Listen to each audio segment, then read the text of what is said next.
Manchester City are looking for some respite amid a dire run of results when they visit Aston Villa in the Premier League on Saturday. Pep Guardiola's side plunged further into crisis last weekend following their miserable late defeat to local rivals Manchester United, an 8th loss in their last 11 matches and a result that leaves them 9 points off league leaders Liverpool, having played a game more. The journey to Villa Park will certainly put Man City's power of resolve to the test in a fixture they lost last season. Guardiola has several defensive injuries to consider, and he may have to go back to basics with his tactical instructions this weekend. Here is how Man City could line up in the Midlands. In net, Ederson. Ederson's return to the team after several matches on the bench has seen 2 straight defeats to Juventus and Man United. The Brazilian has been exposed by the misfiring defense in front of him. Right back, Rico Lewis, the young and versatile fullback, was missing for the Manchester derby after seeing red the weekend before against Crystal Palace. He's been used in a range of weird and wonderful functions this season, but a return to a more orthodox right-back role may be on the cards. Central back, John Stones. Stones' 2 most recent outings were both of Man City's defeats to Tottenham Hotspur, but injuries to Manuel Akanji and Nathan Ake mean the Englishman may be drafted back into the starting 11 at Villa Park.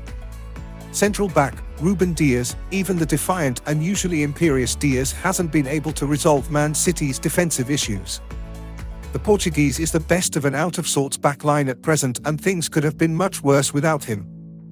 Left back, Josko Gvardiol. Gvardiol's form over the last month has been way below his best and errors have been all too frequent. With no traditional senior left-backs in-house, however, Gvardiol's place in the team is safe for now. At least he's a goal threat at the other end. Defensive midfielder, Ilkay Gundogan. The decline of the German has been plain for all to see since his return to the Etihad Stadium, but in fairness to the aging midfielder, he's been asked to fill Rodri's gargantuan shoes. Defensive midfielder, Mateo Kovacic. Kovacic made his first appearance since the November international break against Man United, and the Croatian's return will be welcomed with open arms by Guardiola. He should provide some much-needed defensive cover in the engine room. Right wing, Bernardo Silva. The Portuguese is one of Man City's subpar superstars, failing to reach his usual lofty standards. He will be asked to do plenty of work in both halves against a high-intensity Villa side. Attacking midfielder, Kevin De Bruyne. De Bruyne sparkled in Man City's only win in their last 11 matches against Nottingham Forest, but has been relatively quiet since.